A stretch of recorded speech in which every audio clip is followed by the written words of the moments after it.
SBU is the Spina Bifida Association's new viral education program. Our goal is to bring the world's best care providers and resources directly into your home. SBU is the only free webinar series dedicated solely to the educational, employment, social, self-advocacy, and health needs of people with spina bifida.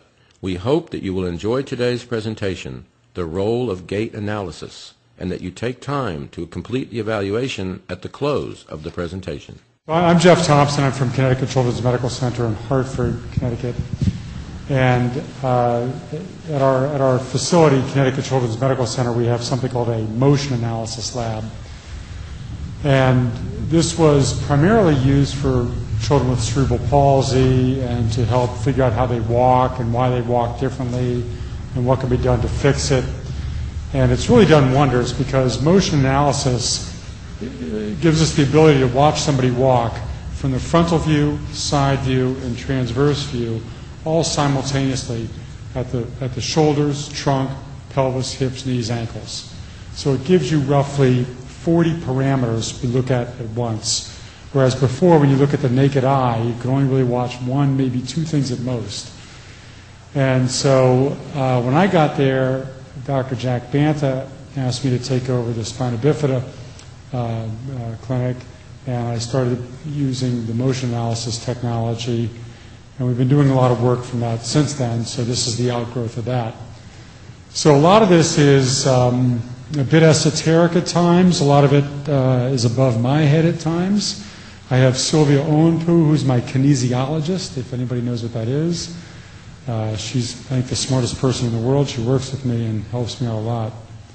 But I'll just kind of walk through what we've done and where we're going, what we're doing with this tool. So gait analysis, or we call it now motion analysis, in kids with myelomeningocele, relatively new. It's a very complex disorder, and we're learning a lot, and I'm going backwards. Here we go. So we're going to go over these 6 areas. What have we learned? So we've certainly learned to understand gait in children with spina bifida better. It's always amazed me that children with spina bifida walk in the first place because most of them are missing the gastroc muscles, the calf muscles, which supply probably 25% of your push-off power in your walking. A lot of them are also missing the hip extensors muscles, which again supply a lot of push-off power. So a lot of your typical kids out there with L4, L5 function are missing close to 50% of their muscle power. And how these kids even walk to me is just amazing. And they have to adapt because of this. And they have this lower extremity weakness, and somehow they have to propel themselves. My thought was that they use their upper bodies as a motor. It's a bit of a balance, it's a bit of a motor, and so we've tried to investigate this. And with this increasing upper body motion, we correlated, of course, to the decreasing function in the lower extremities. And it is a compensation for the weakness, but it's also a motor to keep them walking.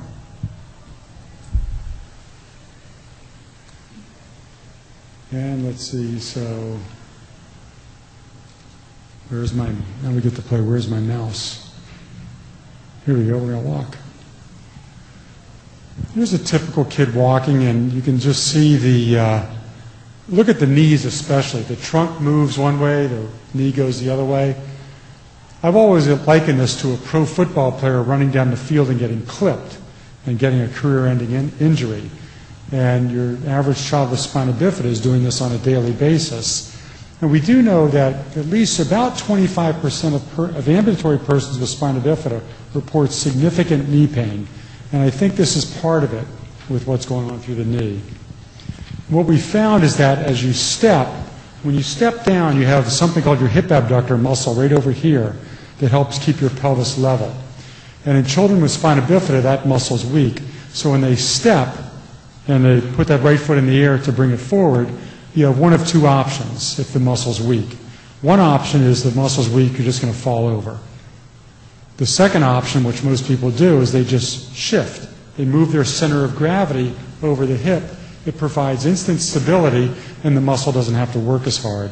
I don't know if you've seen adults with bad hip disease will walk like this as well. Same issue. And now when you step down and you shift your center of gravity, the poor little knee has got to go the other way. And I think this is just a slow additive effect over the years that affects the knee. So in the upper body with decreasing function of lower extremities, we know about the increasing hip abductor weakness correlates to increased lateral lean, increasing lordosis with the anterior pelvic tilt, so the pelvis will tilt forward and they got to get more sway back to keep their balance, and increased transverse plane rotations that follow the pelvic motion. So there's a lot of this transverse plane. So again, this is a very, if you raise your hand, just say, go on, please. Again, with decreasing function of lower extremities, increased hiking and swing associated with a drop in stance. So when I step down on my left foot, this is my stance leg, okay? And because I'm shifting my center of gravity, my swing leg has got to go up. A lot of this is just glaringly obvious. You're wondering why they pay me to do this, but they do. So we just document a lot of these abnormalities. This is the graph that we generate, or part of the graph that we generate. And so we're looking at an L4, I don't have a mark. Do you have a pointer? No pointer? So this is an L4 level patient, and we're looking at the shoulders right across on this graph, the upper body right here, and the pelvis here. We're looking at them from the front plane here, side view here, transverse plane here. So we'll look at the shoulders, and we can see in the front, the shoulders are just going back and forth. There's a shoulder tilt. The shoulders are slightly tilted anteriorly, and then the shoulders are also rotating, okay? So again, we're looking at 9 different things instantaneously with the motion analysis, and this is just for the upper body. We haven't even gotten to the lower body where the real action occurs. And again, the same child walking. So now we're looking at the hip. And the top one is looking at the hip from the frontal view. That little blue bar is the normal plane. I'll teach a little bit about motion analysis. This is the stance phase when your foot's on the ground. This is the swing phase. So normally, your hip should be adducted a little bit in early stance, and this kid's going the opposite way. He comes off the graph. This graph, we're looking at moments and muscles, and this is looking at power generation. So again, the hips are kind of going in the opposite direction, and there's a lot of force that's generated abnormally because of this. And again, we're only at the hips. We haven't even gotten to the knees where the real action occurs. So we've published a couple papers on this. Again, increasing involvement in worsening hip abductor muscle weakness. And if there's one muscle, I think in the prior session we talked about having an intact quadriceps as being an important barometer for walking. One of the old adages is if the child could extend their knee, you can walk. Well, yeah, that's true, but you're not going to walk very long because the hip abductor muscle out here is probably a much more important muscle for determining how long you're going to walk going forward. So increasing involvement, increasing hip abductor weakness. Increasing hip abductor weakness equals lateral trunk lean. And then that lateral trunk lean, then we correlated directly to the increased net knee adductor moment. And we're calling it, big doctor word here, kinetic knee valgus thrust. Because when somebody steps down and their knee goes in, it can appear to be going into what we call valgus. It can be valgus, and varus is kind of bow-legged. If somebody's bow-legged, they're varus, V-A-R-U-S. If somebody's knock-kneed, we call that valgus, V-A-L-G-U-S. So just remember valgus, the L for lateral, if that helps. So anyway, if somebody's knock-kneed like this, you can be knock-kneed and kind of look that way. Okay, it can be kind of an optical illusion. Well, actually, it can appear that way. But it's another thing for us to actually measure it in the lab, and we can actually measure the forces going across the knee.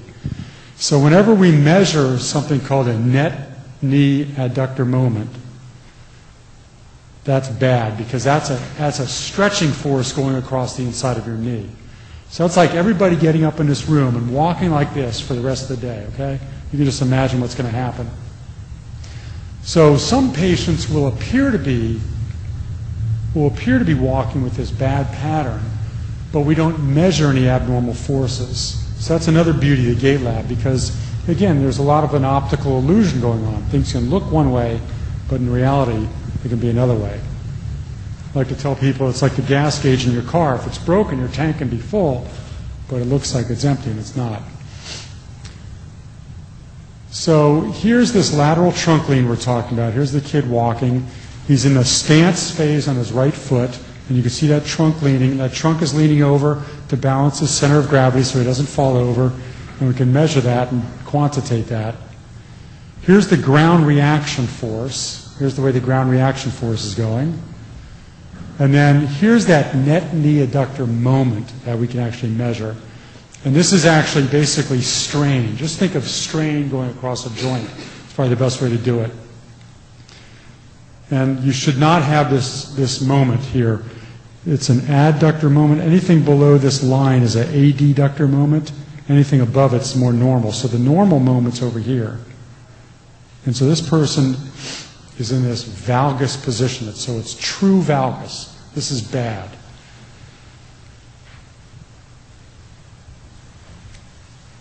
The other thing that is out there, though, and we debate this, is a lot of kids with spina bifida walk with their feet turned out. Walk like a duck instead of pigeon-toed, right? So they walk with their feet turned out. And we've thought for a while that if you have your feet turned out, if you stand up and try to walk, your knee kind of goes in automatically. It just sort of, if you just do it, it just kind of goes in. So there was one school of thought that if the foot goes out, that causes the net knee adductor moment. That makes the knee go into valgus. So the foot turning out was the culprit. So for a while there, we were doing a lot of tibial osteotomies to rotate the foot straight to try to get rid of this abnormal knee moment. The reality is it didn't really change the kinetics. We could make the foot go straight, but we would still have the same strain going across the knee. So it wasn't answering the problem we were hoping it would.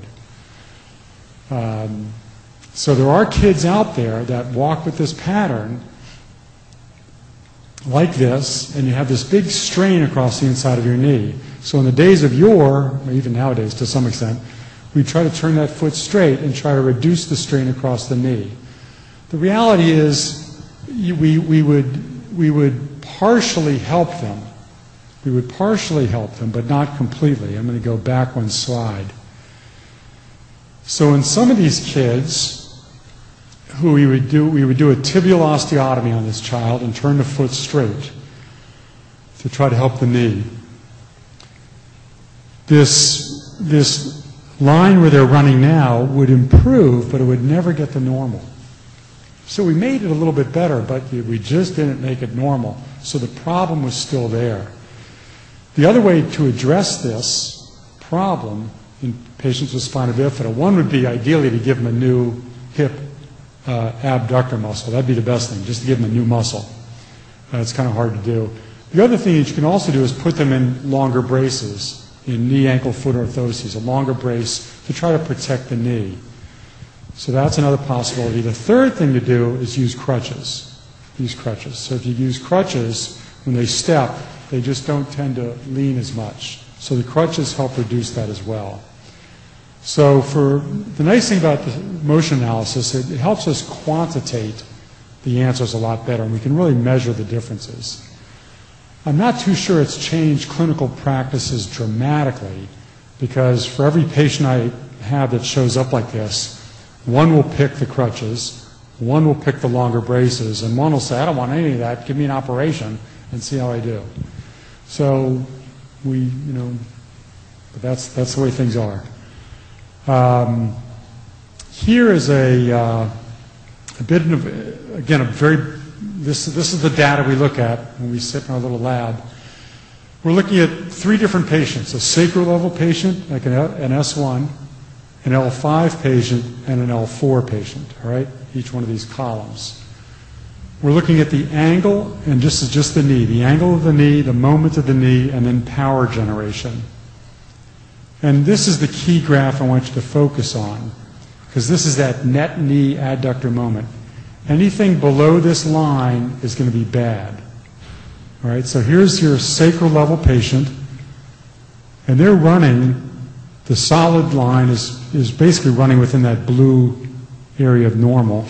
They're looking pretty good. L5's looking good, but you can see the L4s are really starting to drop, okay? Because the L4s just tend to have no hip abductor muscles. The L5 level patients may have varying degrees of that. And that's one of the problems we have with, a little sidebar right now, with manual muscle testing. Whenever somebody goes, oh, my child's an L3 and my child's an L5, well, there are about 6 different manual muscle testing methods out there. So one person's L5 might be another scheme's L4. So that's the one problem. The other issue is this is not cut and dry. This is not, it's not like a number 1, number 2, number 3, number 4. There are patients out there that are very L5-ish, but have some L4 characteristics. So there are shades of gray out there, certainly. And motion analysis helps us to look at that a little more carefully. What else have we learned? This is a paper we published back in 1999, the little lowly AFO. Everybody read the book Lowly Worm to their kids. I always would laugh about the little lowly AFO. This little AFO, it's very interesting. The AFO has been around for years, but nobody's really critically analyzed it. And so what we did, we ran a bunch of patients through the lab with and without the AFO. And with the AFO, there's improved ankle function. It helps the knee and the hip as well. The little AFO helps the knee and the hip. But the bad news is it increases transverse rotation through the knee. Okay? Transverse rotation is this sort of motion. All right? So the AFO, if you're crouched down, the AFO helps you stand up. All right? It certainly helps you there. In the frontal view, it doesn't change a whole lot. But the detrimental aspect of the AFO might be it increases the twisting through the knee. And we're not sure if this is a good thing or a bad thing. So we're going to see her walk, I hope. Please walk. Oops, we would. Okay. Well, I was going to show you a girl walking with the AFOs and without AFOs, and if your child does this at home, I'm sure you've seen this. Without the braces, a little bit unstable. Put the braces on, much more stable, more elegant gait. So you can see it visually. You can see it visually, and then we can also measure it in the lab as well. So again, back to the graph. So this is one patient. This whole column right here is the knee. We're just looking at the knee. This whole column is the ankle. And this is about, I think, an L4 level patient. It doesn't say. So at the knee, this is looking at the knee from the side view. This is with the foot on the ground. This is with the foot in the air. You want to be in the blue line. The dash was without the brace. The solid is with the brace. And what this is showing is that the dash line, there's a lot of knee flexion. So this kid is walking with the knees flexed, but they're keeping them pretty flexed. All right? You put the AFO on, and it doesn't become normal, but you see the graph certainly improves. The knee gets much better extension. The knee gets much better extension. Now, because the person was walking in a crouch, their quadriceps muscles are firing all the time, and we can measure that moment here as an extensor moment. They're trying to extend, and we bring the moment down to normal. The power generation doesn't change a whole lot at the knee. The ankle, we get them out of this dorsiflexion because their ankles are kind of pulled up. We help them stand up more upright, better moment, but also power. The patient is now able to, they get a little power boost with the AFO. Some of that could be inherent stretching of the plastic. The plastic gives a little bit and gives you a little bit of a spring effect. So some of that power generation is from the AFO. And then, does anybody here have a child or anybody using the carbon fiber AFOs? Do you like them? Are you ready to? And do you like them? She broke 3 pair of the blue rockers because her ankle turned way too much going down from the floor. Yeah. And they said that they were very full of. Repeat the question? Question was, does anybody here have a child using carbon fiber AFOs? The answer was yes, and she's breaking carbon fiber AFOs, 3 pairs.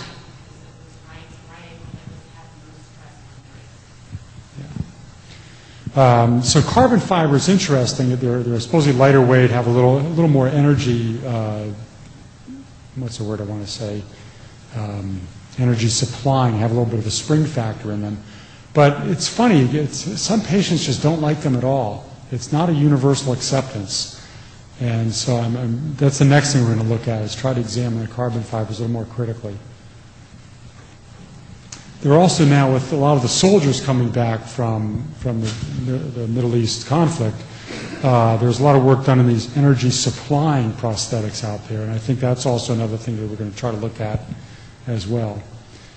But it would be great if we could give somebody hip abductor strength. That's the main thing.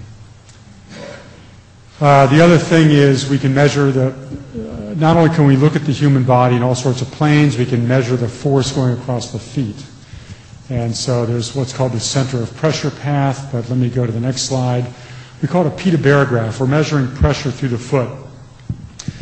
And because foot ulcers can be a big problem, and here's a normal foot, barefoot, and you typically land on your heel, landed heel strike, and your foot moves forward, and you go to toe off. So here's the heel strike and go to toe off. This is a L4 level patient, and you can see the red is the high pressure. So they're landing on the heel, but they never get quite the same pressures way out in the toes. And that's a problem with an L4 patient. They don't have that push-off power, and they tend to sink down like this. So they tend to walk on their heels, I'm exaggerating, tend to walk on their heels with no push-off power, and then because they have more force per unit area on the heels, they have bigger risk for heel breakdown problems. This is a little schematic of how an AFO works. The patient on the right does not have the AFO. The patient on your left is in crouch. That patient is crouched down. Because they're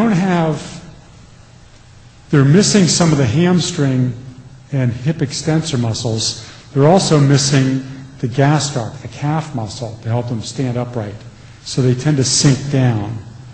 So they get too much flexion at the hips and certainly in the knees, and then too much dorsiflexion at the ankle. And the little AFO, all it does is really push on the front of your knee and just pushes you upright. So again, it's one of these nice things that nobody's really critically analyzed the AFO.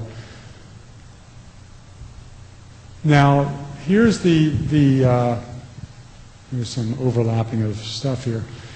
The problem with the AFO, though, it causes increased rotation through the knee. So I like to tell folks nothing in medicine is free. Everything, a drug, an operation, a brace, everything has a side effect. So the normal person without spina bifida, when they're walking barefoot, they have about 11 degrees plus or minus 5 of twisting through the knee.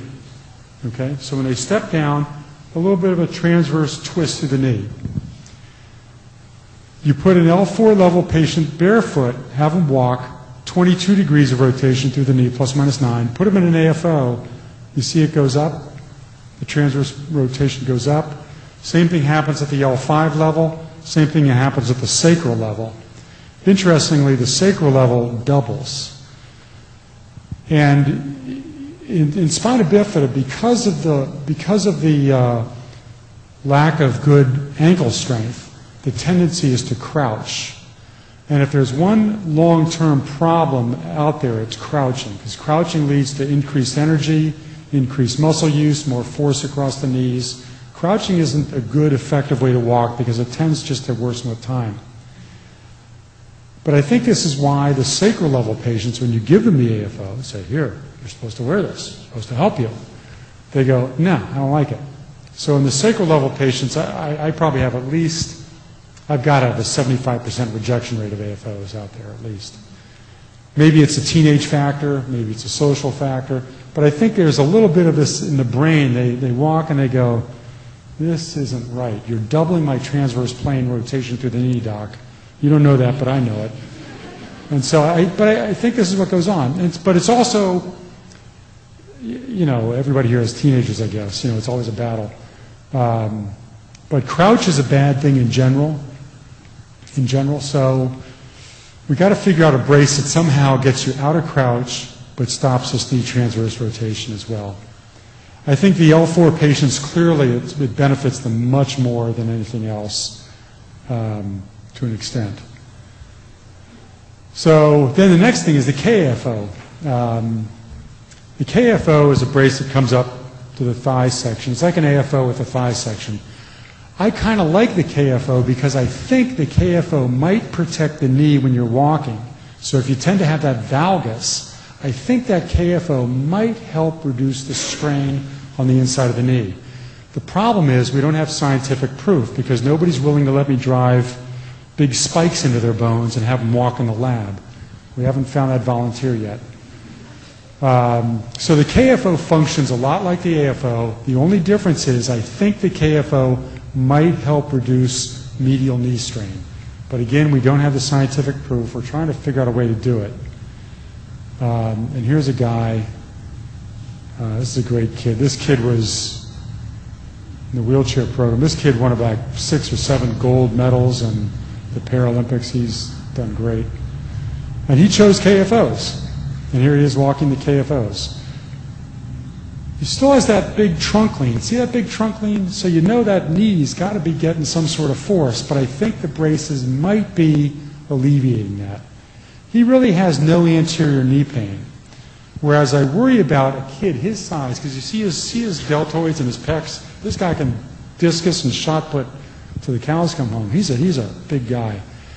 And he's got this big weight going back and forth, and I think it would tear apart his knees if he just had AFOs. And he's not going to use crutches. He's told me he's not going to use crutches. But that's another option, but he doesn't want them. So again, coronal plane knee. Can the KAFO help the knee? I think it can. I don't know for a fact that it can. What else have we learned with motion analysis? I'm trying to use it in surgical decision making. And like I said before, with tibial osteotomies, we haven't documented proof that it brings you to normal. It helps, but it doesn't normalize. So we're using this a lot. I'm going to have some slides at the end that talks a little bit more about that. We also use it for surgical, post-surgical evaluation, because the gait lab doesn't lie. The gait lab is an objective tool. It's an objective instrument, and it's not subjective. And it's not somebody saying, I feel better, I feel differently. I always think sometimes as a surgeon when you operate, there's always the bias of the patient and the parents. My kids had a procedure too, so you always know, you always want to please the doc. You know, you never want to disappoint the doc. But the gait lab doesn't lie, you know, so it's nice. So it's a great outcome measure. So we're using it in that respect. So here's where I guess the meat of it: the hip surgery, knee surgery, foot and ankle surgery. What have we done? And it's going to be pretty sad because I'm going to destroy surgery with the gait lab is what really happens. Okay, so traditionally hip surgery, in the prior session we had a question about hip, several questions. The prior assessment of whether surgery was successful or not in the old days was whether the hip was in or out, half in, half out. Okay? Was the hip located? Was it in position? Or was it subluxated, which is a big doctor word for half in, half out? Or dislocated, totally out? This was the traditional outcome measure. So it was an X-ray measure. And surgery was deemed successful if the hip was located. But it ignored the functional status of pain and motion. I can put a hip in and fuse it. It'll stay in forever, but it won't move, right? What good have I accomplished there? So there's much more to a successful result than an X-ray. The other issue is a lot of hips will look like they're starting to dislocate, but they don't. They don't. Many hips don't dislocate. This was done in a study done in Australia with a large spina bifida center. And what's the role of prophylactic surgery? Maybe we should operate to prevent it. And how can you assess that result? How can you assess whether you've been successful or not there? So the original one was done by Dr. Sherrard. He was in England, one of the original people that really got involved in the spina bifida world. And what they did, they took the iliopsoas muscle, which is a big muscle deep inside of you, and it's a hip flexor. And what they did, they moved it to the outside to try to be a hip abductor. They tried to give you this hip abduction power. Again, with the thought that if you step down, if you have a good hip abductor, it'll keep your pelvis level. So it was a great thought. It was a great thought. They did it on a ton of patients, but when you looked at them during gait analysis, the pelvic obliquity was still there. Remember how we talked about the pelvic obliquity when you walk? The pelvic obliquity was not reduced. In fact, the range of motion of hip abduction, hip adduction was worsened in the surgical group. Finally, the psoas muscle is a swing phase muscle, meaning right now my left foot's in the air and swinging, my psoas muscle is active, okay? My hip abductor over here in stance phase is active. Okay, so we're taking a swing phase muscle and hoping it's going to work in stance. It's, it's not going to work. It's like trying to teach a bird how to swim. They don't. So it's very difficult to get these muscles to switch. So it looks really, really good on the line drawing in the textbook. This looks great, but the reality is it didn't work so well. And motion analysis really helps us, I think, critically analyze this. But the Sherrard transfer does benefit. There were some benefit because it got rid of the hip flexion contracture. One thing it did. So a lot of patients just simply stood up straighter from that. And one question was, is there a Tenodesis effect? Instead of acting like a muscle, did this muscle now act like a rope? And did it kind of hold it? So maybe it didn't make things better, but maybe it got things to stay the same.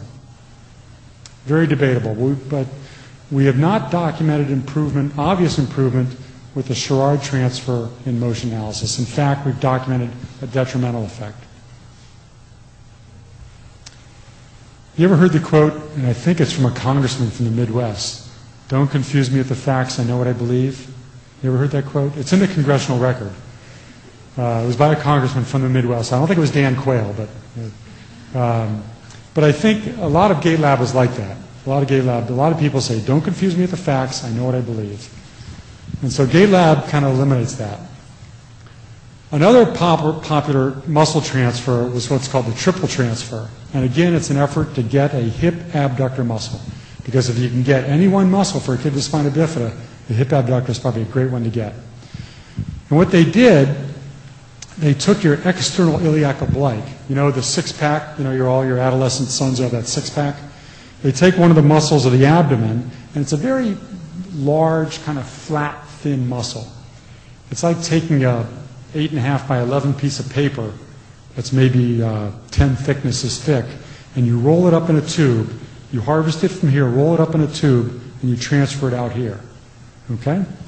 Looks like a great idea. Again, look at this picture. That looks beautiful. You would also take part of what's called the tensor fascia lata muscle and roll it back. Because this tensor fascia lata muscle kind of sits sort of half in front of the hip, half behind it. And you take the part that sits in the front and roll it back to try to act as a hip extensor. And then they'd also do a release on the inside, called the triple transfer. Again, looks great on paper. But the problems, again, were you're taking muscles that function in swing and you're asking them to work in stance. You're asking a bird to swim. Again, it's kind of difficult. Furthermore, that external iliac oblique is a very thin muscle. And so you're asking it to do the work, the psoas muscle, I think. Is it the filet mignon, Lee, Dr. Siegel? Is the psoas muscle the filet mignon? It is the filet. All right, so imagine going shopping and you're going to take your beaten down veal that you've pounded, flattened, versus your psoas muscle. Which one's going to work better? The psoas muscle works better. That external iliac oblique, it's a big thin muscle, doesn't work so well. And this is reported out of Indianapolis. Dr. Linseth, who I have tremendous respect for, 37 of 41 patients had, quote, improved gait pattern. Average age at surgery, 5 years, 4 months. But it didn't take into effect the growth and maturation. For a lot of children, given a stable neurologic status, their gait will improve as they get older, just from getting older, just from moving from that sort of toddler gait more to a young child gait. Oh, I skipped a slide, I guess. And then there was another one. They looked at this. Duffy also looked at this one as well and did not document very successful outcomes based on Gait Lab. So 2 efforts at trying to supply a hip abductor muscle have not really shown obvious benefits based on Gait Lab. Next issue, unilateral hip subluxation dislocation. Okay? You get the x-ray, your kid has a hip that's coming out. Oh my God, big problem. What do we do, doc? Let's operate. And the problem is, again, you can put a hip in, but just because it's in doesn't mean the pain improves, doesn't mean the ambulation improves, doesn't mean stability improves, doesn't mean function improves. All it means is you've changed an x-ray. Dr. Lou Diaz in Chicago has looked at this very nicely. And he took 2 groups of patients. These are 20 patients with low lumbar myelomeningocele, all ambulators, with AFOs and crutches, and they all had a unilateral hip subluxation or dislocation. So 20 patients, all ambulators, 1 or 2 hips out. I'm sorry, 1 hip out or halfway out. And group 1 had no hip flexion contracture, meaning when you ranged them, full range of motion of the hips. Group 2 had contractures. The dislocated side was tight. Okay, so when you did range of motion, there was a difference. And he ran them through the Gait Lab. 7 of the 10 with no hip contractures walked with a symmetrical pattern, whereas only 2 of the 10 with the hip with a contracture walked with a symmetrical pattern. His conclusion is that it's the contracture that matters more. It's not so much the status of the hip, it's the contracture, it's the muscle contracture that's probably more detrimental. And if you think about it, if you kind of contract your left hip and try to walk, you're going to walk like Festus from Gunsmoke, you know, you're going to walk kind of bent over. So again, it's not so much where the hip is, it's probably more of a muscle issue. And so this is, again, one of the reasons why we've moved away from aggressive hip surgery in kids. Now granted, there is I don't have the slide, but there's a slide that comes from Canada, and they've documented lower oxygen consumption on the L3, L4 patients with hips in versus the L3, L4 patients with hips out. So they have documented lower oxygen consumption when the hips are in. The problem is, if you take 10 kids that are, let's say, mid-lumbar level with hips that are out and you try to put them in, maybe 3 of the 10 are going to have a good outcome. 3 of the 10 are going to be very, very so-so, probably no different. 3 of the 10 will probably be worse, and markedly worse, with pain and contracture. So it's still a roll of the dice. It's not, the results of hip surgery are not really reproducible, despite technically well-done surgery by very good surgeons. The results aren't really all that good. So that's why a lot of people have shied away from hip surgery. And then, of course, I throw in this slide. This comes from, I think, South America. And this result just amazes me. A Sherrard procedure for L3 level spina bifida.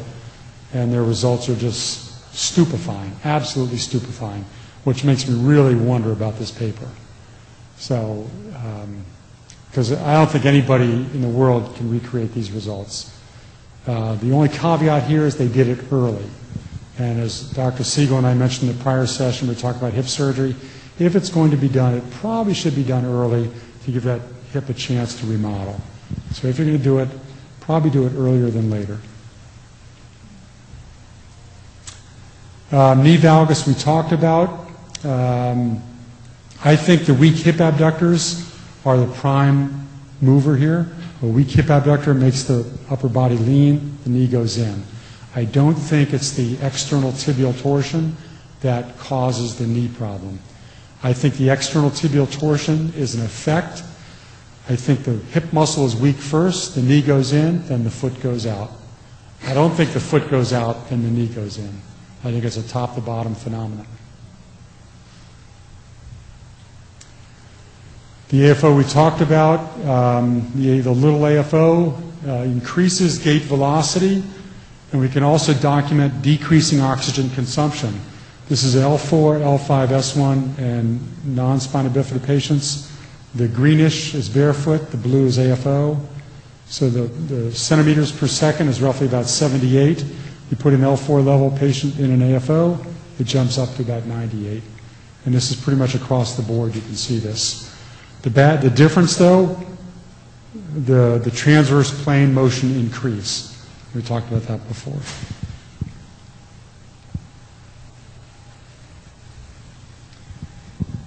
This is a slide that talks about the L4, L5 level patient that's walking on their heels. You have a muscle in the front of your ankle called the anterior tibialis. It lifts up your foot. And then you have a muscle in the back of your ankle called the gastroc soleus that pushes down your foot. Your average L5, S1 patient does not have a gastroc soleus. And a lot of them can have an unopposed anterior tibialis. And so they just have this muscle in the front of the foot that's just constantly pulling up. And if this muscle is unopposed, you end up walking on your heels like this, like I'm doing right now. The problem with this, and a lot of these patients tend to get by because they have pretty strong quadriceps and they may have some hip abductor. So they tend to get by, but without braces, they walk like this. And the tremendous force per unit area here, they tend to break down to the heels, skin problems, things like that. AFOs can certainly help this population, can certainly help, but the basic problem is you have a muscle pulling the ankle one way and you have nothing pushing it the other way. So even with AFOs, sometimes this can occur. So when this problem happens, you have two options. One is you can simply release the bad muscle, release that tight muscle. Just cut it, let it go. Or the other option, you can take that muscle and move it to the back to try to act like a gastroc muscle, like a calf muscle. Okay? So again, it's a muscle transfer versus a muscle release. And it looks great on paper, and it's very attractive because if it works well, you might be able to make somebody potentially brace-free, potentially. And if you have a teenager, as soon as you say the word brace-free, their eyes light up. The problem is the surgery didn't really work all that well, even though, again, it looks like a great thing to take this muscle in the front of the ankle, bring it to the back, attach it to the heel so it pushes down. You go right through the leg. There are two bones, the fibula and tibia, and you go right through them. And it's kind of a fun little operation to do, but we have another saying, nothing ruins a good result like follow-up. And so you would do, again, a technically very, very well done operation, and the patient will look at you like, Doc, what'd you do here? And so we can measure this again. The surgery, no surgery is a solid line. The surgery is the dotted line. And there's really no change in the two groups of the L4, L5, or S1s with this operation. So in general, with this problem, with this excessive ankle dorsiflexion, we tend to just release the muscles. It's kind of a faster and easier procedure. Probably has a better outcome. Certainly easier to do than trying to transfer the muscle. So again, Gait Lab is bashed, another very popular operation to do. This is a video of a girl before derotational osteotomy and then afterwards.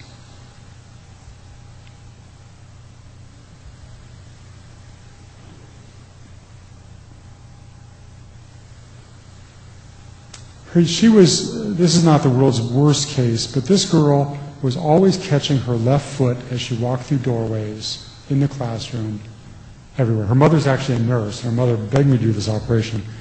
But she was always catching it, so we derotated it. But there was no change. There was really no change on her net knee adductor moment. Even though her foot was way turned out, and she should have she should have an abnormal net knee adductor moment if you buy that the outturned foot is the cause of D valgus. So before and after, there was no change in this patient. And this is again why I don't think a foot turning out is the cause of knee problems. I think it's an effect. So what else have we learned? Brace decision making. I think we talked about this a lot. I'm getting a little redundant. Now here's the other bad news of an AFO. And here's a kid, this kid, we've seen him walk now several times. He's in his AFOs, and you see those knees, and we saw him walk before without braces, and his gait really isn't a whole lot better in those braces. And in fact, this kid's gait is worse in the braces because here he is. We're back to the net knee adductor moment. We're measuring the strain on the inside of the knee, okay? Here he is barefoot, here he is in the AFO. Anything below this line is bad. If that black line drops below this line, it's bad. So barefoot, he's not putting a lot of strain across the inside of his knee. We put him in the AFOs and look what happens. See how the strain jumps up? And this part of this is increasing that rotation through the knee. An AFO locks up your ankle. So when you walk, your ankle and the bones in your foot normally absorb some of this force. You put you in an AFO and it locks that up, and that force has got to go somewhere, and it goes right to the knee. And so we can measure this effect. And this is a kid that I try to get a motion analysis lab on kids, maybe age 5 or 6, maybe age 10 or 11, another one 15, 16 is what I try to do. We have battles with insurance companies. What I'm specifically looking for is this phenomena right here. And this phenomena can be quiet. And when I see this, I really start to beat on the kid, figuratively speaking, about a KFO or crutches. Because your average kid, they can wear AFOs to walk or KFOs, plus or minus the crutches.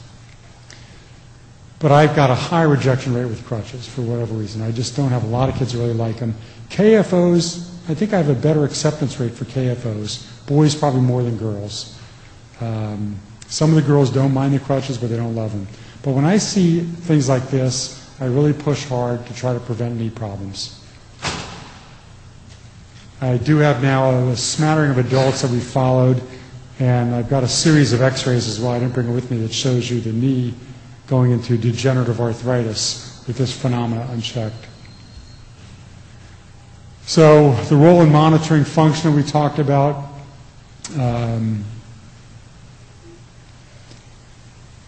And how does function change over time? What's the impact of relative strength changes over time to increases in body weight?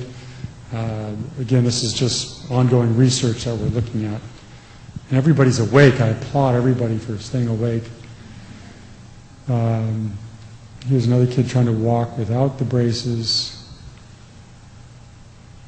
And here he is, 1997. Not a lot of change in this kid. His knees have done pretty well.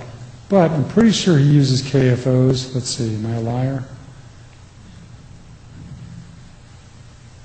Again, look at the arms of this guy. Again, this is one of the kids that, his discus and shot put, he's done very well. Oh yeah, and look at this. Okay, I am a little bit of a liar.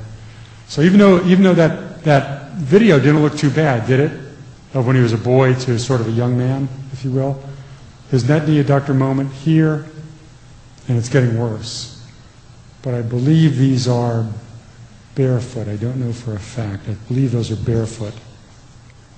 So this is a kid I would want to be in KAFOs if you take him or have crutches.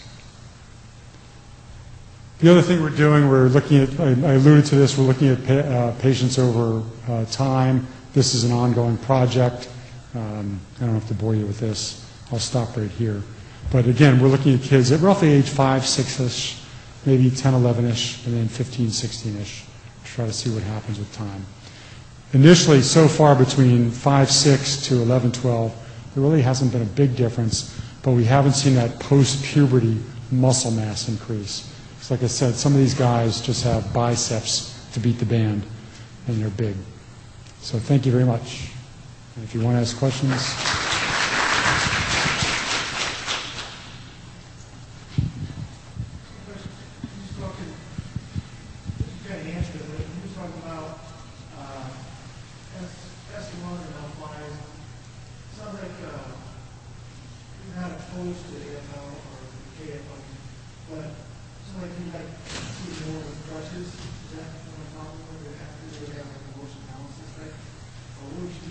recommendations. You were talking about the number, you know, the double the S1 or what would your recommendation be? Would you talk a little more toward correction? Well, so the AFO does. The question is, when would I add crutches? Maybe that's the question. When would I advocate for crutches? Is that the question? More like, yeah. Okay. For a patient who's in AFOs.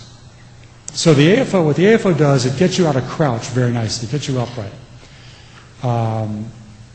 But the bad news of the AFOs potentially is that it increases the rotation through the knee, increases transverse rotation through the knee. I think the L4 level patient, they get more benefit getting out of crouch than any potential detrimental effect of transverse plane. Okay? So the pros far exceed the cons for L4s. I think the pros outseed the cons for L5 level patients. But when you get to the S1 level patient, I think that's where it starts to become neutral, or maybe even some of the patients, I don't know, Dr. Siegel, if you have a lot of my sacral level patients reject the AFOs. I just have a problem getting them in. I think because it increases the rotation through it. They're not, the S1 level group isn't as crouched as, let's say, the L4. So the S1s don't get that big effect, like, gee, I'm standing up and this is good. But I think there is some subtle feedback they feel in their knees of the strain going in through their knees. So that answers that question. That's exactly what we're going to do. Comfort level wasn't there before that. She didn't have S1, and that's when. Yeah, I call it the S. You know, I'm full of trite phrases, but it's sort of a blessing and a curse in a way. You know, you have a child who's S1, that's great, but there's some insidious problems that sacral level patients can get, and they don't perceive. And one of the insidious things is crouch, and so you just got to watch out for crouch, because long-term crouch is just not a good thing long-term.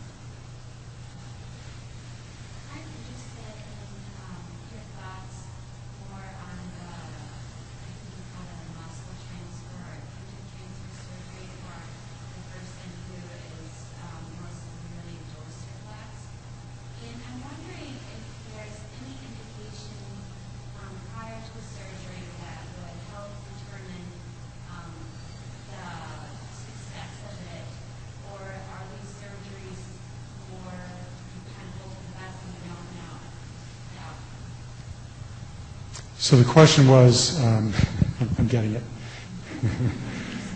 The question was basically pros and cons of transferring a muscle for excessive ankle dorsiflexion. Or if there's any indication prior to the surgery, because everyone's so different. Oh, I see. Okay. Okay, all right. And with this, can you predetermine who's going to be benefited from this surgery? So whenever we operate, you always want a stable neurologic status. You always got to have a stable neurologic status. That's number one. So any patient who has changing neurologic status, losing function, you got a problem. And a muscle transfer is not going to help that. So because that's a tethered cord, syringomyelia, Arnold-Chiari shunt problem. So that's always a gimme whenever you do orthopedic surgery. The second gimme, if you will, is no spasticity. Muscles, and I use the word spasticity, muscles can be one of three things. I'm going to be very black and white. Muscles, you can have voluntary control of it, saying, extend my knee, flex my knee, extend my knee, flex my knee. I have voluntary control of that muscle, okay?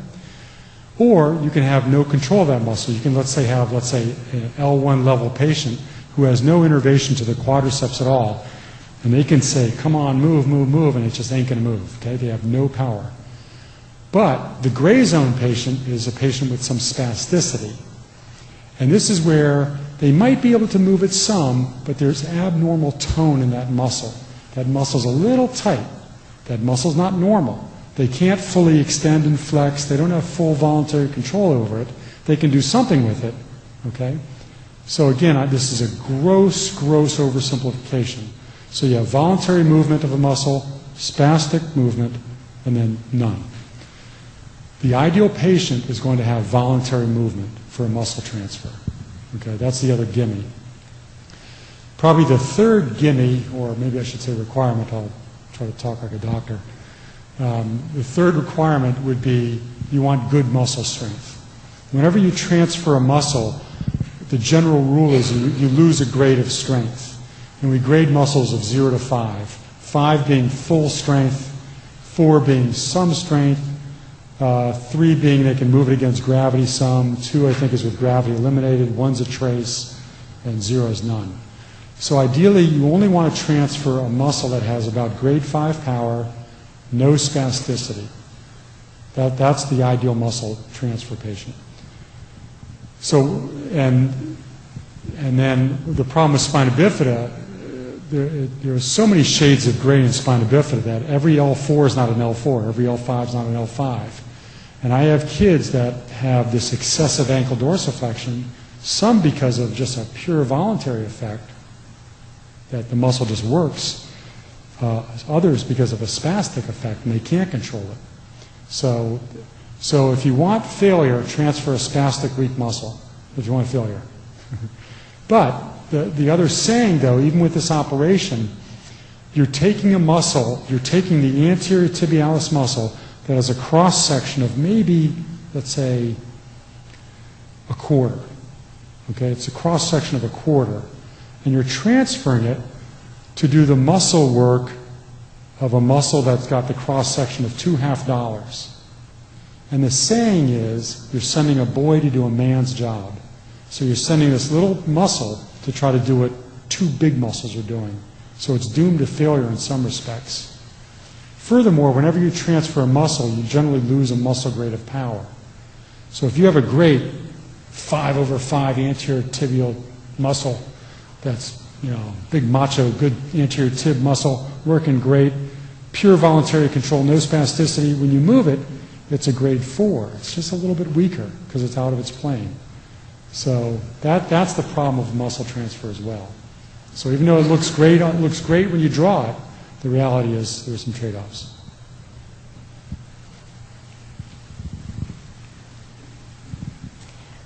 I was curious with kids who did not have any of the hip shift when they were young, but after they grew, developed it. Does their buildup of the hip muscle ever help to decrease some of the sway, or is this simply like an orthopedic thing that has to be fixed, only through bracing or surgery? We call it a Trendelenburg Gait, is what it's called, is the Trendelenburg Gait. That's what you're talking about?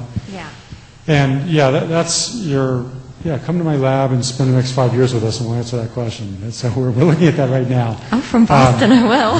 You're not far. So, but I think it's multifactorial. It can be, part of the problem I think is that, again, I think you're, to an extent, when you have spina bifida, you're kind of born, let's say, with a 4-cylinder engine.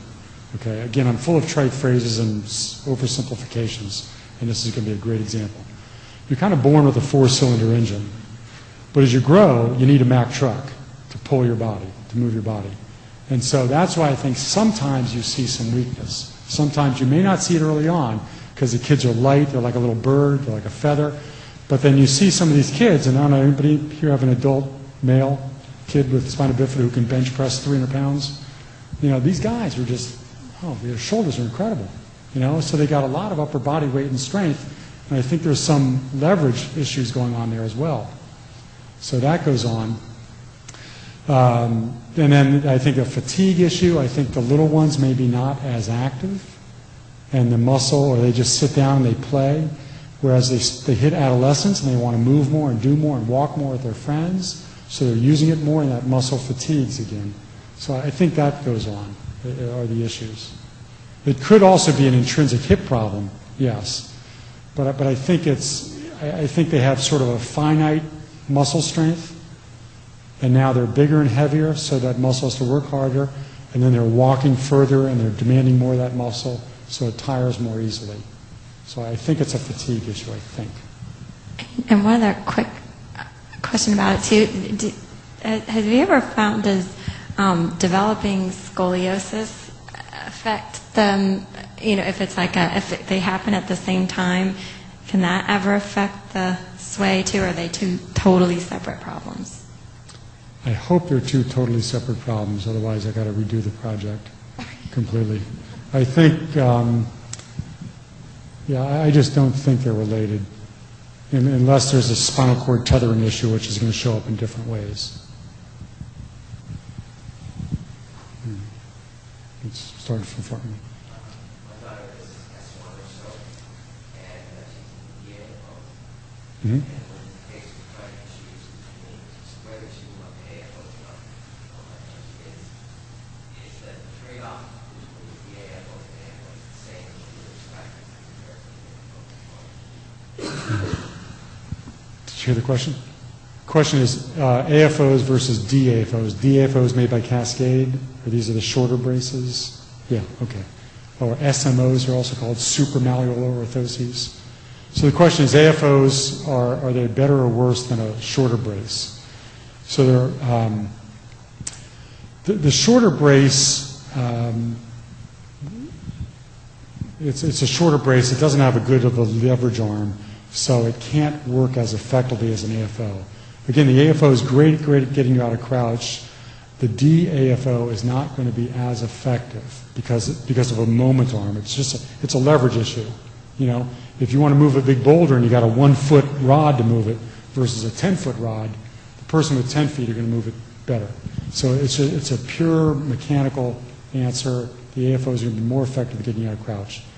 But I'm like a politician. I've dodged your question. But because both lock up your ankle, I think if the DAFO is made correctly and locks up your ankle, you're going to see the same effect to an extent at the knee. If anything locks up the ankle, that force has got to go somewhere, and it's got to go upstream. To an extent. But again, the trade-off is, I don't know, what's my analogy here? I don't know. I don't have a good analogy. But you're going to be better off eliminating the crouch long term than worrying about the twist to the knee. Let's just work our way back. Well, my question was just, if you live in an area that doesn't have a gait analysis lab, is it an eyeball on if you're, is it just someone's opinion if they think your child's crouching enough to need the KAFOs, or is there another measurement tool? Some places can use the motion analysis lab. I don't want to make anybody think that your child needs this. This, to a large extent, is a research tool. To a large extent. So other ways of doing it, yes, the naked eye can catch a lot of it. If you're careful and watch the kids walk, video can do it. Other places will monitor child's pulse, breathing rates. Dr. Diaz has a nice method of how far can you walk. I think he said, is it 50 feet, 500 feet? I forget. It's how far can you walk for certain distances. And that's another way of measuring this as well. So there are a lot of different ways of measuring function. And did I answer your question? Yes. Okay. I was just wondering about two parts of the question, actually basically all about the braces as well. If ours have actually got hinges at the ankle, so it gives him, his feet don't pull up, but he actually can't have this movement on his own. But he runs around on crutches, but I can see the flexibility in the twist in the knee, so it's really bothering me. But what I've seen is a lot of different braces. Some are on the front, from the front, and some are on the back. So I'd like your opinion on the hinges on the ankle and whether front or back. I'm all sold on the KAF thingy, but yeah, if you can just comment on the front and back and the hinges at the ankle. Again, one of the big problems with spina bifida is going to be crouch. Okay? Crouch is bad. Because crouch puts, everybody should walk, spend your day walking like this. Okay? Anybody here ski? At the end of the day, you're just dying, right? So a hinged ankle does nothing for crouch. Does nothing for crouch. So I worry about hinge braces. Then there's the AFOs that come in the back, or what's called a ground reaction or floor reaction brace. FRO, floor reaction orthosis, has a pad in the front. Some of this is user preference. The floor reaction orthoses are probably a little better at getting you out of crouch. It might be better for the bigger kid, potentially. The standard AFO has a pad that comes around, and that pad can stretch. It's made of Velcro, can stretch and break. It's got some give to it. Some patients like that. The floor reactions tend to push harder. Full disclosure is all of my patients have their braces made in some degree of dorsiflexion, some degree of crouch. Because Jim Fezio, my brace guy, who I think the world of, the guy is just the best in the world, he just tells me that patients don't like to be fully upright. And I keep on pounding on him to make the braces straighter, and he keeps pushing back. He's got to have, and so it's a bit of a battle. And I don't know if Dr. Siegel wants to comment, but braces are a bit like shoes. You know what you kind of like, what fits, what doesn't fit. So some of that is what user preference.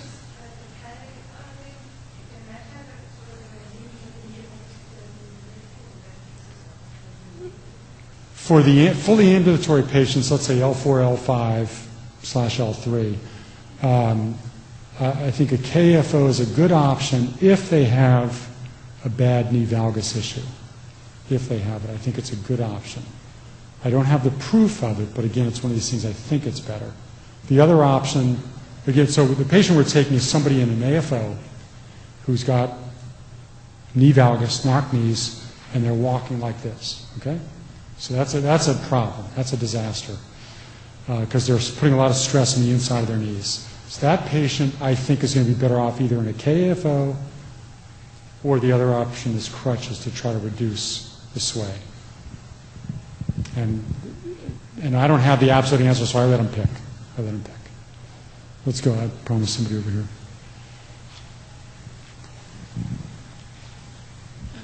I just wanted to ask your opinion about some braces. My little girl walks with HKFOs, and when we first started about 2 years ago, she couldn't stand it because they were locked, so then they remade them where they just never lock. And she's done pretty well with that and crutch. She needs crutches too. But now she is just starting to crouch a little bit. So they're in the process of making her the ground reactive AFOs, and they're going to try twister cables. But they're not quite sure because she has a lot of rotation on the right side of the hip if that's going to hold it in. I mean, what do you think for a child like that would probably be like in the long run? Because I know she probably might not be able to walk forever. She walks about half the day, and half the day she's in her wheelchair, so she's not a full-time walker. Right. But and I know that I'm not sure if they're ever going to want to do her hip. She's 9 now, so because of, I guess, what you guys were talking about before, that they feel like the hips don't always work when they do them anyway. Yeah, that's a difficult problem. So the HKFOs are hip, knee, ankle, foot orthoses. They're braces that come above the hip. They're hinged at the hip, they're hinged at the knee. They probably are solid at the ankle would be my guess. And what they're very useful for, especially, is for the child with weak legs who has a lot of turning in or turning out. So they can control the torsion, they can control the way the feet are pointing. The downside is they're kind of big and bulky and heavy. Catheterizing is going to be a problem unless you have the hinges that allow her to abduct is the problem. So then the next option, if she's light enough, is you can try a AFO or floor reaction brace with a unilateral, meaning just one bar coming upright to a waistband / twister cables. You can try that, but there's going to be a size constraint. When the kids get too big, their strength and size are just going to overwhelm that one little thing coming up. And so that's why the older kids, we sometimes have to go to the full HKFO. Did I answer your question? But it's, yeah. Yeah, it's bracing is a bit of there's a bit of science. There's a lot of art in it, and that's why I'm very fortunate where I am. I have a great brace guy, and half the time he comes to me and says, "This is what we got to do." And I go, "Okay."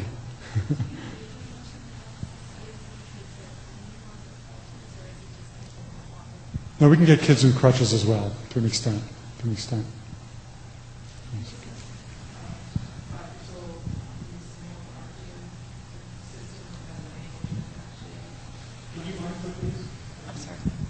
I have a child who's 5 years old. He's an RGO system with an ankle joint that flexes, is doing really well. Is this type of evaluation useful in analyzing how well the brace is working for him? Does it have any place? The way this system works, we put infrared markers all over the body, shoulders, elbows, trunk, hips, knees, ankles. If somebody's wearing a brace, we have to put them on the brace. So then one of the problems we get into is, are we measuring the brace or are we measuring the person? So that's one of the problems. A child with an RGO can't probably walk barefoot, would be my guess. No, he needs his braces on. Yeah. So, but I mean, it's funny because he can propel himself. He doesn't necessarily need it for the propelling part. It was working better than the HK because he was using HKs as well. Right. The problem with the HK, the kid, he probably tended to lean forward, would be my guess. Right. No, the he's RGO, got a very nice the posture, RGO gets a much more. He looks really good with it on. But I was just wondering if this is useful to be able to evaluate kind of. What we've done with the RGO, we've tested. The other thing I'm trying to do is to try to predetermine who's going to continue to walk and who's not. And so we're trying to do oxygen consumption tests and check a child how much oxygen they're consuming to see, can you predict if a child's consuming 10 liters of oxygen a minute, are they going to stop walking in 1 or 2 years versus a child who consumes 5 liters a minute, continues to walk. But the problem we're having is there's so many different variables. It's not just the oxygen consumption, but it's part of it. So that's where I use. I think your point of how cumbersome the braces are with the calf thing too is spot on. Yeah. It's a real problem. Yep.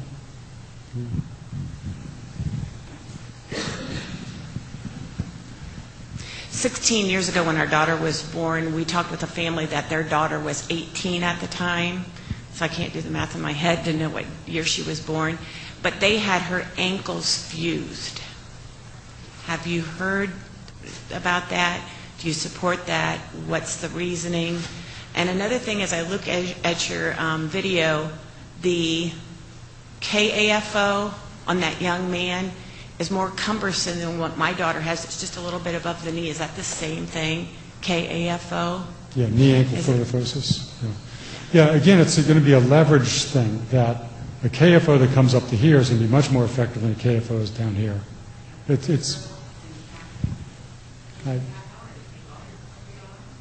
it's a KFO, if it only comes to here, no problem. Well, easy for me to say. Easy for me to say.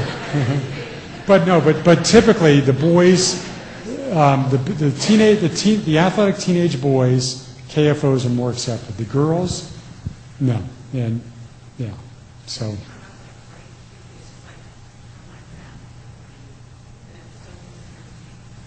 It's above the knee, yeah, so it's kind of a low-profile KFO. Ankle fusion, I'm glad you're giving me this subliminal message like this. You ever had her ankle fusion? I'm like, I don't know if you're trying to send me that message. Say no. We don't like to fuse, and one of our other aphorisms, if you will, is not to fuse feet bones, because for the most part, ankles and feet should move. And if you start to fuse them, the forces then have to go somewhere. Some people think it goes to the skin. There's one very good study showing kids with spina bifida who had ankle fusions and partial foot fusions had higher skin breakdown incidence than those without. So we tend to shy away from, and so ankle fusions, no, I've never heard of it, fortunately.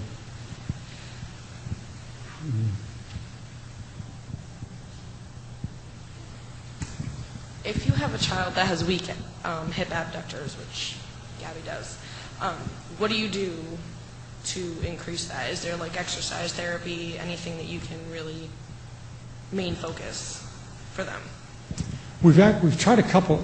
Exercise would be great. Theoretically, it's physical therapy and exercise. But the truth is, compliance is a problem.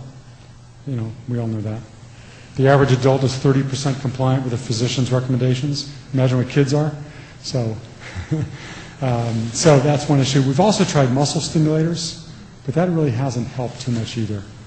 We tried some muscle stimulators to try to bulk up the muscle. But the problem is the kids don't like it. Yeah, electrodes. But the kids don't like it. It tends to irritate them. And again, it's a compliance issue. So we haven't been really all that successful. But I think theoretically the best thing would be an exercise program would be the best thing. We got.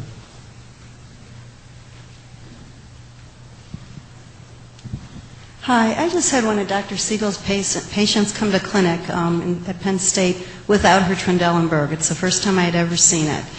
And she had started hippotherapy, horseback riding. Rose, I think you'll remember, and she's a teen. But she really strengthened her external obliques. She talked about that Linseth would use for transfer. And I think she really got pelvic stability. And then I think because of the position on the horse, with the thighs and external rotation, it put the gluteus medius in the best position for active strengthening. I called out to the neurosurgeon, look at her, Trendelenburg's gone. I called everybody to come and look at her because I just had never seen it. But you just get somebody to really look at her and see how much innervation she has and how much ability she has to recruit it. The other thing for gluteus medius, I call it the Statue of Liberty. You stand on one leg, if you can, or have the counter in front of you. You have to elongate on the weight-bearing side of your trunk. So you stand like the Statue of Liberty and get the length in your trunk here, because when you're doing Trendelenburg, you just get into doing this because you don't trust your hip, so you're going to shove your trunk over. But if you can get them to stand like that for 10 counts, then there's hope for getting anti-gravity control, which is what you need for walking. Gravity's the enemy. But I had never seen someone come without a Trendelenburg. It was cool. So make therapy fun.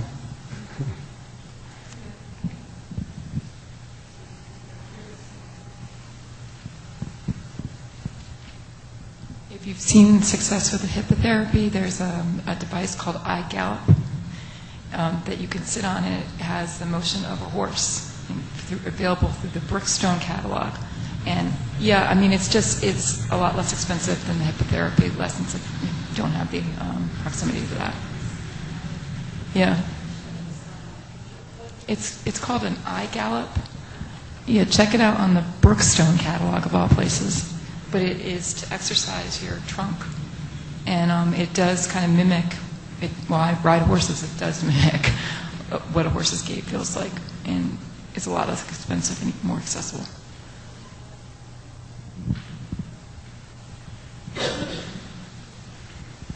I just wanted to know whether if he got, my son get the KFOs, and both his feet are really twisted out and he walks and runs like that, will that help if he gets without the hinges? And will that help that, or is there something else that needs to be done?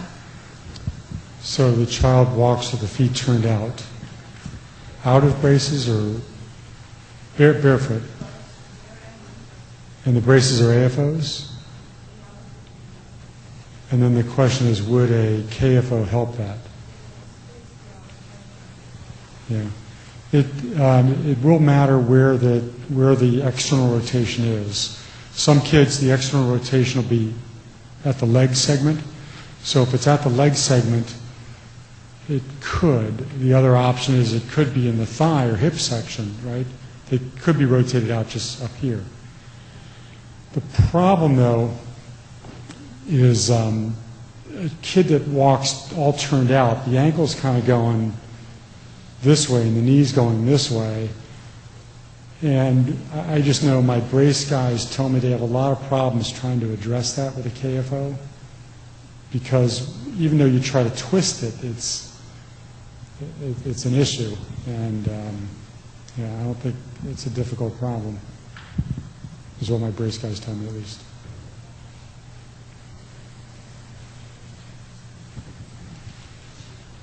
Just had a quick follow-up comment on the hippotherapy and then a question about AFOs. Our son has done the hippotherapy, and I guess besides the strengthening of muscles that she mentioned, the other thing they mentioned that you can confirm or not is apparently it gives the child a sensation of what a normal gait is. It can fire some neurons that previously haven't fired that gives them that feeling of what it feels like to have a normal gait, and apparently they attribute some of the success of that to that neurocognitive aspect as well as developing some of the core muscles. He seemed to benefit for what it's worth. It's worth checking out as far as we can tell. And the question has to do with the AFOs that our little guy wears. He's 4. He does well in them, walks without crutches, but he tends to crack the brace at the ankle level on the front. Is there something, what would be causing that? What should we be asking about in terms of, what's the, besides duct tape, what else should we be thinking about? It's probably a good thing that he's cracking. It probably shows that he's 4 and active and doing stuff. It's probably, they can sometimes put these little carbon fiber, if it's their plastic braces, they can put little carbon fiber reinforcement things in the side to give a little strength without too much weight. Is, I think, probably the simplest option. They can just make the plastic thicker as well. If it's a posterior AFO, all the plastic's in the back. They can also bring it around the ankle a little further. The problem, though, that stiffens it up a little bit, and some patients like a little give of the AFO, some don't. So you got a lot of options, but I think you're in a good situation. If he's cracking, that's great. That's a good thing. Dr. Siegel. Any experience with the kitty gait? The orthotists that I work with in Phoenix have been a big fan of the kitty gait, which is a carbon fiber, lightweight, orthotic, and they use an SMO as well. And it's lightweight, it gives them some flexibility, it almost acts like a flow reaction in some ways, and I've been pretty impressed with the longevity of the brace and how much the kids actually like wearing that brace, and it has good application to both spina bifida and cerebral palsy. Yeah, I asked that earlier about carbon fiber. I don't know if we have that, or if that's what it's called, but we have flow reaction, and then he builds a special piece of a different material that's a little bit more flexible, that he sticks in the front. So she puts her brace on first and then puts the piece in that's molded for her ankle, and it really keeps her ankle from turning as much and not cracking and wearing out the brace and breaking down her skin. It keeps it, her foot facing forward and not turning, but she's still able, it's still just like wearing a regular floor reaction. And I don't know if that's the kitty gait, and I know it's a different material than the, it's much more flexible than the rest of the, it's different, but it works.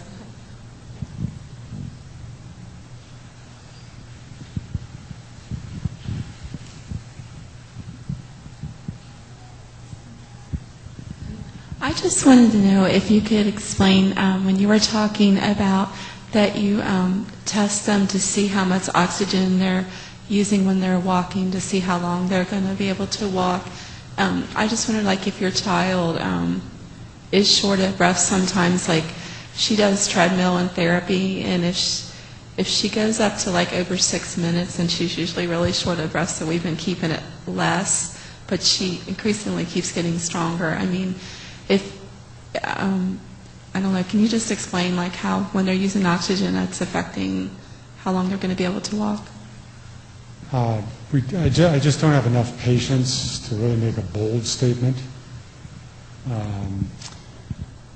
But what we do is we measure, there's oxygen cost, oxygen consumption, and so you can also normalize how much oxygen you're using per minute, and also for distances. But it's very early, but we haven't found a threshold. I actually think Dr. Diaz's method, where it's 5 feet, 50 feet, 500 feet, I think.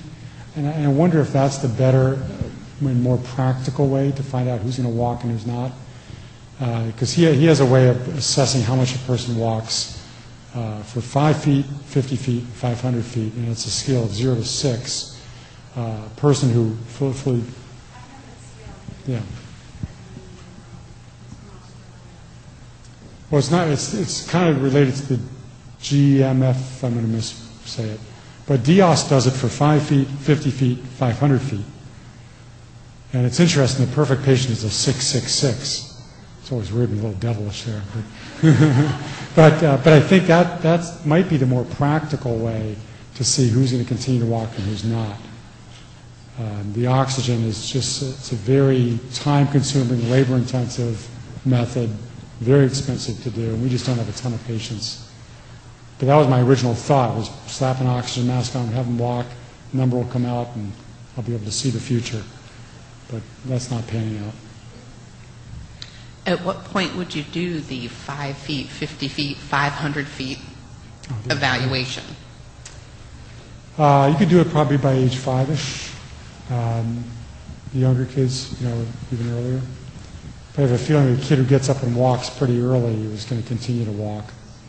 There's also, at some point, your age at walking is also a prognostic factor. The kids who get up and walk sooner are going to typically continue to walk.